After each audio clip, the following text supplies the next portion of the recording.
সমস্ত সাহাবীরা মনে বড় ব্যথা, ইস আমি কালকে নবীজির একটা সুন্দর পরামর্শ দিতে পারতাম যেটা আমার নবী অ্যাকসেপ্ট করবে, ইস আমি দিতে পারতাম। সবাই যখন এই ব্যথা লইয়া ঘুমাইছে 14 জন স্বপ্নে দেখছে আজানের শব্দগুলা। সুবহানাল্লাহ। আজানের ইতিহাস আমাদের সবার তো জানা।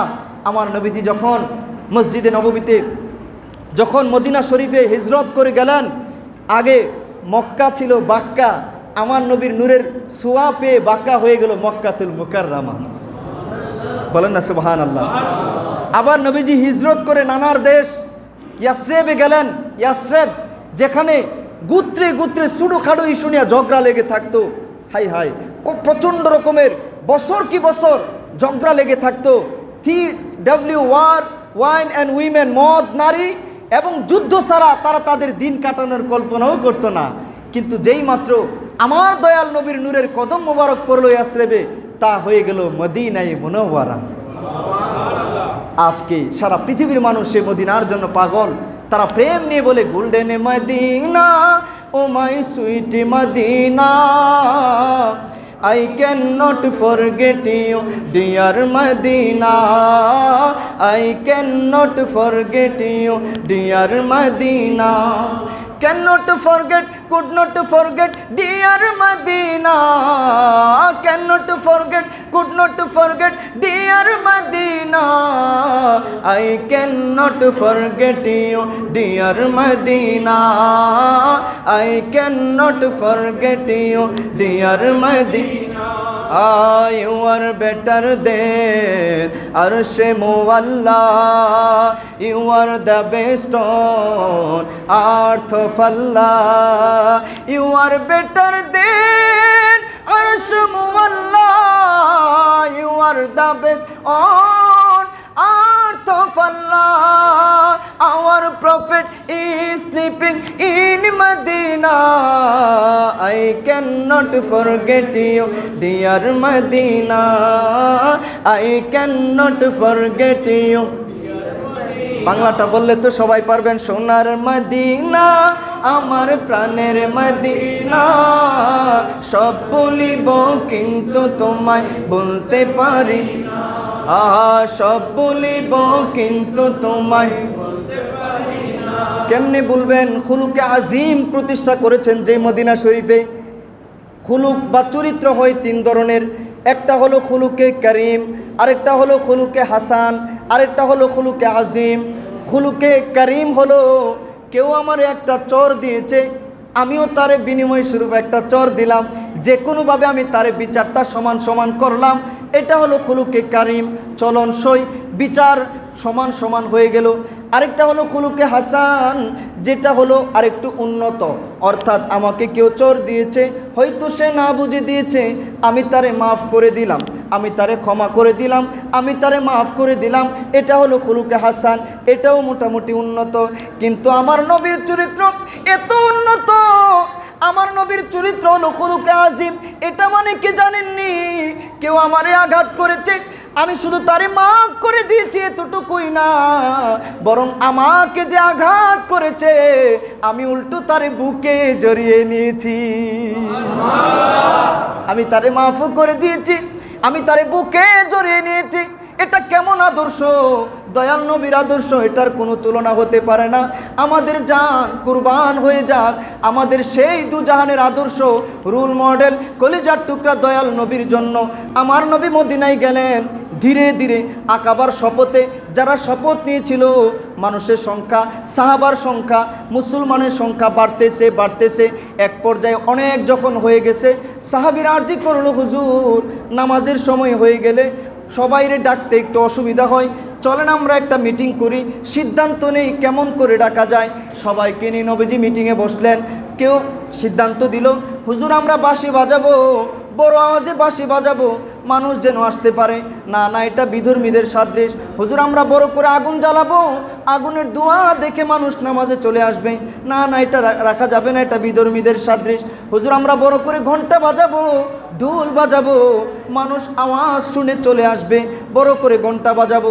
না না, এভাবেও ডাকা যাবে না, কি করা যায় তাইলে? মিটিং শেষ হয়ে গেল। আমার নবী বলে, ঠিক আছে যাও, তোমরা এই ফিকির রাখো, চিন্তা রাখো, মনে রাখবেন আপনার একটা দৃঢ় ইচ্ছা, দৃঢ় প্রতিজ্ঞা, দৃঢ় ভালোবাসা, একেবারে অন্তর থেকে যদি কোনো কিছু চাওয়া হয় তাইলে এটার ব্যবস্থা করে দেয় কে? একেবারে অন্তর থেকে যদি আপনি কোনো কিছু চান তাইলে আপনি পাবেন। অন্তর থেকে চাইতে হয়, অন্তর থেকে। আপনার সবার আগে তো সেলফ কনফিডেন্স থাকতে হবে, আত্মবিশ্বাস থাকতে হবে যে আই ক্যান ডু, ইনশাআল্লাহ আমি করতে পারবো, ইনশাআল্লাহ আমি পারবো। এরকম একটা সেলফ কনফিডেন্স যদি আপনার ফার্স্টে থাকে, দেন দেখবেন পুরো পৃথিবী আপনাকে সেটা পাইয়ে দেওয়ার জন্য সহযোগিতা করতেছে। আপনি যদি আগে নিজেই চিন্তা করেন যে না আমি পারবো না, তাহলে you can not do anything, আপনি কিছুই করতে পারবেন না।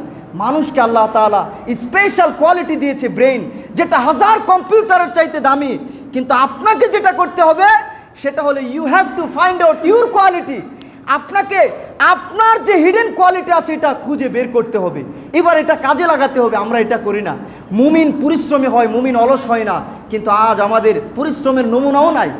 আজ আমরা সবচাইতে অলস জাতি, সময় নষ্ট করি সোশ্যাল মিডিয়ায়, নেটে, আড্ডায়, বিভিন্ন ফাও কাজে সময় নষ্ট করি। বলেন তো মুমিনের বৈশিষ্ট্য কি এরকম? সময় নষ্ট করে তারা?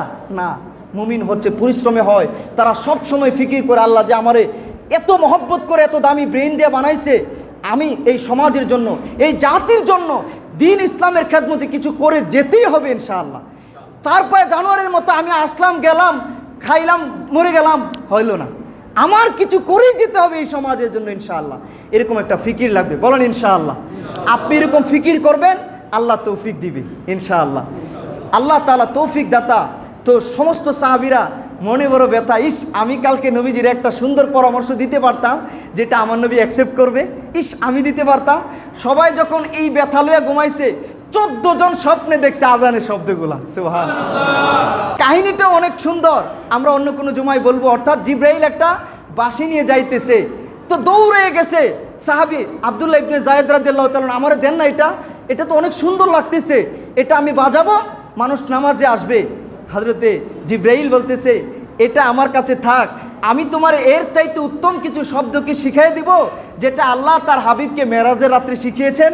বলে তাইলে দেন না, আরও ভালো হয়। তখন এই আজানের শব্দগুলা শিখিয়ে দিলেন। সকালবেলা সবার আগে দৌড়ে আব্দুল্লাহ ইবনে যায়েদ নবীর কাছে আসলেন।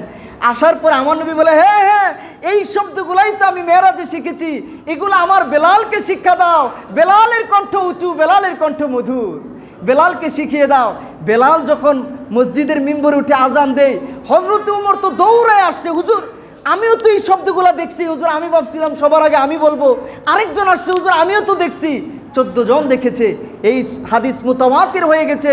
আমার নবীজি বলেন এই আজানগুলো যখনই মুয়াজ্জিন দেয়, মনে রাখো এগুলো মুয়াজ্জিনের বানানো কথা না, এই বাণীগুলো স্বয়ংকার আল্লাহ। এই আজানের সময় তোমরা অগত্যা কথা না বলিয়া মুয়াজ্জিন যা বলে তোমরাও সাথে সাথে তা বলিও।